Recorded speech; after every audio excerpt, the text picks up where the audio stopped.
BudgIT, a foremost civic tech organization in the advocacy for fiscal transparency and accountability, has launched its Open Nigerian States data portal.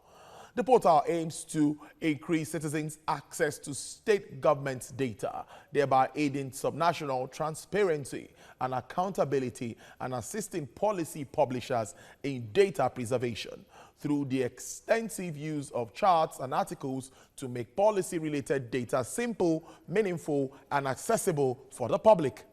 With this remarkable initiative, BudgIT has become the only organization in Nigeria to develop and launch a platform that goes beyond just a repository of data to completing, support, and reinforce subnational transparency. Now, BudgIT, through Open Alliance, has been at the vanguard of subnational transparency campaign in Nigeria since 2014. The campaign encourages and supports states to sign up the ideals of open government, foster and promote fiscal transparency, access to information, citizens' participation, and innovation needed for the inclusive development and efficient service delivery by the government to the citizens. The Open States web portal was developed under the Rule of Law and Anti-Corruption Program, funded by the European Union, being implemented by the British Council in 5 states, namely Adamawa, Anambra, Edo, Kano, and Lagos. Now, co-founder of BudgIT, Seun Onigbinde, joins me now via Skype from Washington, D.C., United States, for more on this discussion. Thank you very much, Seun, for joining us on the show. It's a pleasure speaking to you, Tolu, and thanks for the generous introduction about the Open States portal that was launched by BudgIT last week. Thank you so much. Indeed.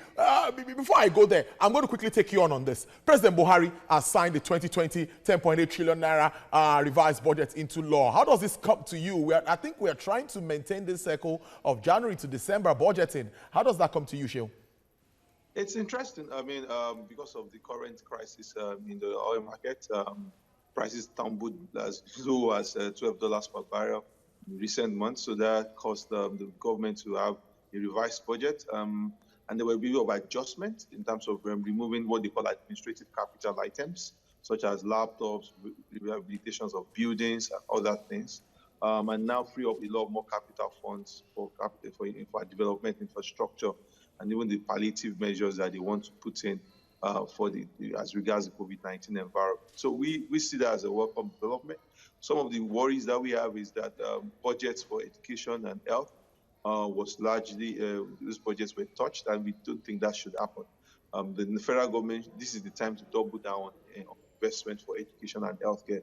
That includes the funding for universal basic education and the basic healthcare program. So for us, we want that the government should invest more in healthcare and education. But we saw that the funding for healthcare, based on the revised budget proposals, some of the numbers that we saw, the health budget was increased, but we did not see any appreciable gains on the education side. But we believe that the 2021 budget is kick-started again.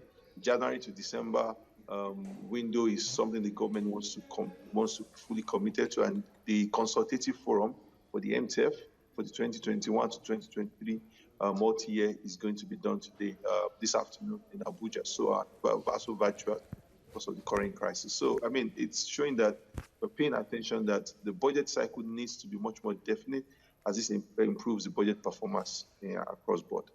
Indeed, sounds very interesting. Though I'm still worried about the debt servicing angle of this document, because many are worried that we might be paying too much of debt in this budget. That's a problem, and I think it's something that we have to be honest about. Our revenue numbers are in shambles. Our revenue to GDP is around 8%. Even the war-torn economies don't do at least 15%. The IMF recommends a minimum of 12.5%. So we have a lot of work to do when it comes to raising revenue or mobilizing revenue in Nigeria. And what we have been doing is we have not slowed down spending. We have not adjusted across board. We have not done any work of fiscal consolidation. not made any changes to personnel cost or even the cost of governance. We just constantly close that gap by continuous borrowing, either from the market or getting support from the CBN. And the point in time we have to face it. This is not a sustainable mechanism. Just 5 years ago, our debt servicing cost was almost a trillion naira. Now we are doing around 2.6 to 2.8 trillion naira. I mean, and that is the biggest part of the budget that is on a continuous growth. So it's a big worry, but I think the APC government or the president, the government of President Muhammadu Buhari, does not want to put in the work around far-reaching reforms, and that's on the revenue and the expenditure side. And until we do this, we'll continuously borrow, which will have a huge impact along the way. Yes. Indeed. Sure, now let's move to our talk now. BudgIT has been doing a lot of work when it comes to advocacy, talking about transparency and all of that. What prompted this Open Nigerian States data portal? What prompted this? I mean, there's always that interest to focus solely on the federal government. I mean, because it makes the big headline, it's centralized.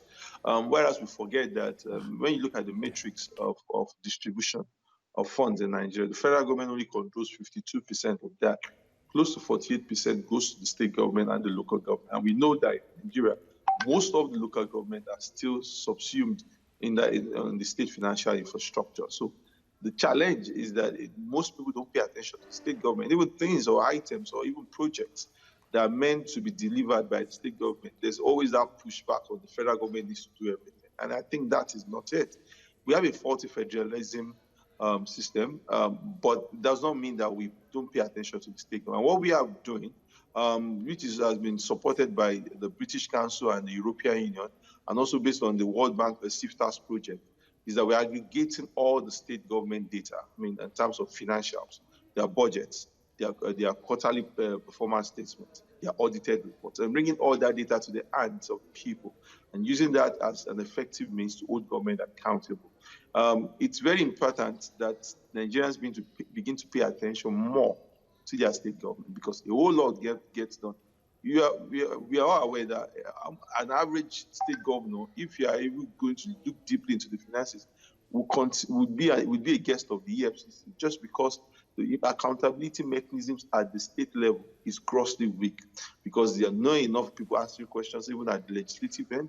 There are not enough civil society actors that are strong enough to be able to hold the government accountable. So this is about a data bank and a resource platform for civil society, for citizens, to be able to hold government accountable. And we're going to take it to the next level of things around building into application programming interface so that developers can use it. Things around liberating more into detailed infographics so that citizens can also be able to share it across various platforms. But what we have done is we are trying to do the biggest, and we are working on the biggest subnational data warehouse in Nigeria, which is geared towards actionable intelligence. Yeah. We've seen issues where states some make a lot of money talking about IGR and all of that when we look at it over time. But every time the focus remains on the federal government or federal allocation. How do you see us shifting away from this? Is that possible in any time soon? IGR, I don't stop people. IGR is not a sprint game. It's a marathon. You have to pay attention to the long view before you're able to significantly raise IGR. In Nigeria, we keep making that mistake where a governor feels that within 2-3 years, he can easily raise IGR. It's not that feasible. Even Lagos State, as an example, Lagos has benefited by having the largest concentration of formal workers, but you can see that it has been a gradual growth all the way from 1999. And I think that's why I always tell most governors that we have advised on issues of IGR, treat it like a marathon. The second thing that we also have to do with IGR is there's so many inefficiencies in terms of even in collection at the state level, in where you have appointed either agents or you have even restricted the collection of IGR just to some underfunded or undermotivated government officials. Most of them are practically cutting deals for themselves. So there also has to be a way to embed technology into some of this IGR. And the third thing is also about looking for it is what are you bringing to the structure of Nigeria in terms of a surplus? Because by the time you analyze it, most states in Nigeria are just drawers from the center. They are not providing anything significant to the system of Nigeria. And every state has a unique opportunity to be able to grow, their hydra. But there are also challenges around the federalism system that we run, in terms of what we have as concurrent list and what we have as exclusive list. What even motivates the state governor to even be able to bring a company into Nigeria. For example, the company income tax in Nigeria is not distributed on the basis of the location of a company. It is distributed on the basis of population. It's distributed on the it's just like another fact item. So what's my motivation of bringing a company in, generating profits, and at the end of the day, I might benefit from the payee, but I'm not benefiting from the profit that company is making just because of my own share vision. So in some sort of way, there are a lot of things that we have to change in terms of incentives for state governors to be able to bring private capital in and to be able to bring investment into their spaces. Because the conversation around growing Nigeria is about expanding the size of formal workers in the states. We have seen states like Lagos, Delta, Ogun, Rivers lead in Nigeria, and they don't lead in IGR numbers just because they wish to. It's because they have either in Lagos with the old financial district or with Ogun with the adjoining places of Ota, Agbara, and around Ibafu and Mowe, or with Rivers with the oil capital, or with Delta with Shell, or with, those are the things that constitute the core of the IGR that these states have. So we need to get our states not just to be civil service outposts, but to be engines of private capital, private markets. And that's the only way we can easily scale IGR as we have right now. Shell, when we talk transparency now, accountability, and making Nigerians access all of this data, how transparent will this be? Can you educate us more on that so that we know that the credibility of all of this data? So right now, there's a program by the World Bank called the SIFTAS program. And under that program framework, state governments are meant to provide the data, financial data, okay, which on a quarterly basis, on a yearly basis. And that data is supposed to be posted on their website, and you get incentivized based on that data. So Kaduna State got over 3 billion naira recently from the World Bank just because it decided to tick some right boxes around provision of data. Some states did not get. We had states like Imo did not get. We had Ebonyi did not get. And Lagos even did not get. I mean, I don't know why, but the reason is that state governments are now given the framework of you must provide that data. And now, when you provide that data, we as organizations, we as BudgIT or other civil society organizations are taking those data, warehousing them together, and building actionable knowledge and intelligence on the basis of that. So, I mean, I expect that a state government will at least provide a fair representation of its finances in the public. And I think the work is now left for us as citizens to challenge, to question, and to hold government accountable. But we have a framework with the World Bank. The only challenge is that when this whole funding ends, I mean, the incentive of 3 billion naira, when that incentive ends, will they continue providing that data? That's what we are not sure about. Yeah. So let's round up on this note. As we move on in the year, the challenge of COVID-19, it's obvious. What more should we expect from BudgIT moving on in 2020? Okay, so the first thing that we're looking at now is to track. We are building the platform to track funding of related to COVID-19. We have built something on our innovation platform called civic. We are improving that. So we have like 6 state governments that have published how much they have received as COVID-19 donations. Not all the states have published. So our work is to put more pressure on the state government to release even how much they have received. Now, for states like Lagos State, published that it has received close to 14 billion naira from private donors, from NGOs, from government. It also needs to state clearly how those funds have been used, because it's not just enough to be transparent. It's also important for them to be accountable. The other thing we also want to look is some inequities around human capital. So you have education and healthcare now. And we can see that happen already in terms of what are the chances of a poor Nigerian if they are faced with multiple crises, multiple consequences of COVID-19 ailment. So, and also education. Children can't go to school. We have infrastructure is lacking. We have, even the teachers are not even technology ready. Be able to put a bit of intelligence and research into that.